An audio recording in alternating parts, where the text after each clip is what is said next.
Australia's biggest companies heading into earnings season in an upbeat mood with expectations for the ASX 200 back at their highest since the middle of 2023. And the materials sector has been driving things thanks to these stronger commodity signals. Although the end of the RBA's easing cycle could weigh on consumer-focused sectors, risks also remain from the strong Australian dollar and elevated valuations. Let's get more with UBS Australia Equities strategist Richard Schellbach. Richard, it's good to see you. How optimistic are you viewing the upcoming earnings season?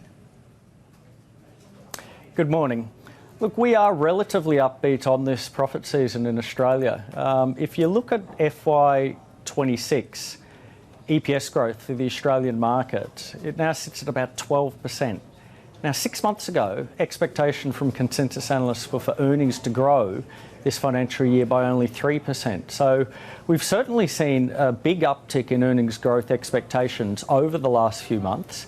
That's really been led by miners, but there is more to it than just the miners because there is genuine underlying strength in the domestic economy, and that's ultimately why the RBA was forced to act last week. What are the risks to that view, though? Because we did get the Westpac consumer confidence number. Sentiment is falling for a third straight month. How strong really is the underlying consumer sentiment, confidence, and what is that going to mean for consumer-facing stocks? Look, there was the slippage in the Westpac sentiment measure that we just saw this morning. But we would point out that it's certainly well above where it was 2 years ago and 3 years ago. And we'd also point out that this is a survey that has had a mixed sort of signal in terms of indicating the strength of the consumer. A few years ago, that sentiment measure was indicating that there was certainly going to be a collapse in consumer spending and a high likelihood of a recession. We saw neither of those. So the work that we've done in terms of surveying consumers in Australia remains near record highs. Ultimately, unemployment rate is low in Australia, 4.1%. There has been a return of wage growth over the last 2 years. Broad-based economic data in Australia really started improving probably in about August and September last year. And although the RBA is now in a hiking mode, we need to remember this is ultimately a product of the fact that end demand remains pretty strong in Australia. And for that matter, the consumer stocks should be okay. Given the tightening expectations from the RBA, we have seen the Aussie dollar also continuing to rally. Are we around 3-year highs at this point against the greenback? What does that mean for some of these companies, especially operating overseas? Yeah, that's a good question. And look, it's a topic that's often misunderstood. The perception may be that a rising Aussie dollar is bad for Australian companies that generate earnings offshore. And from a pure currency translation point of view, that's true. But what we've found, and history tells you, is that when the Australian dollar's rising, it's a product of a strong underlying domestic economy and or a relatively strong global economy. It's also highly correlated with upward momentum in commodity markets. And what this altogether means is that periods of rising Aussie dollar are actually associated with outperformance from Australian stocks versus global stocks. So it's certainly a good environment right now for offshore investors to reallocate into Australia. I believe that they're underweight Australia and have been for quite some time. I expect that underweight to be narrowed.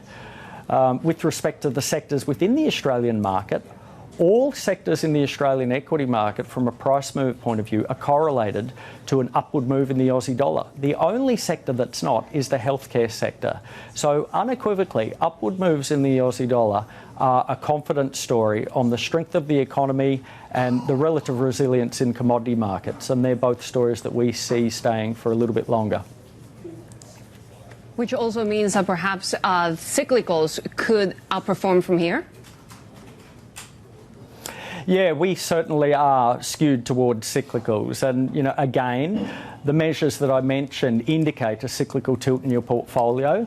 And also, again, when we purely look at the economic data, PMIs above 50, earnings upgrades across the market, this is a cyclical type environment. Exacerbating the story right now is the shakeout that we're seeing in a lot of that defensive growth, tech, AI-related names. Now, they obviously were bid up, as were most quality equities over preceding years. That's now turned the other way, and therefore those sort of domestic cyclical stories, which Australia has so many of, and that are so detached from AI tech stories, really are not only the place with the economic and earnings momentum, but also a safe haven for investors to rotate into. Richard, can you look at the minors for us? I mean, we've been seeing a number of prospective deals just fallen by the wayside, fallen through. What is this going to mean for the longer-term growth of some of the Australia materials-related companies at the time where maybe, they need to secure supplies of copper, for example, or, the idea that when it comes to the financial resources that have been plowed into these prospective deals, a bit of that has been wasted? Look, the mining equity space comprises about a quarter of the equity market cap in Australia, so it's always been key.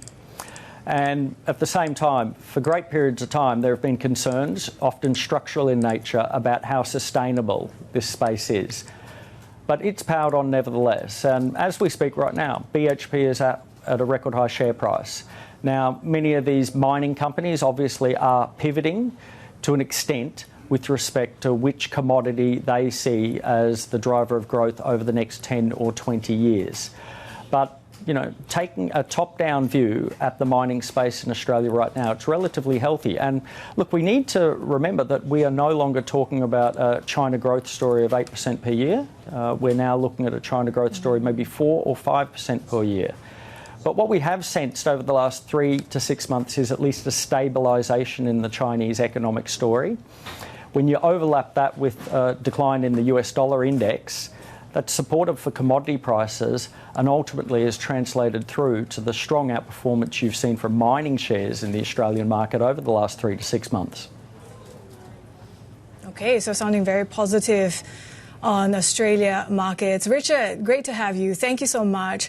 Richard Schellbach is UBS Australia Equity Strategist. We have more on Australia ahead every Tuesday at 11:40 a.m. if you're watching in Sydney, 8:40 a.m. in Hong Kong. Plus, you can tune into the Bloomberg Australia podcast, which delves into the biggest stories shaping the country's role in global business. Find it on Apple, Spotify, or Bloomberg.com. We have more ahead on the Asia trade. This is Bloomberg.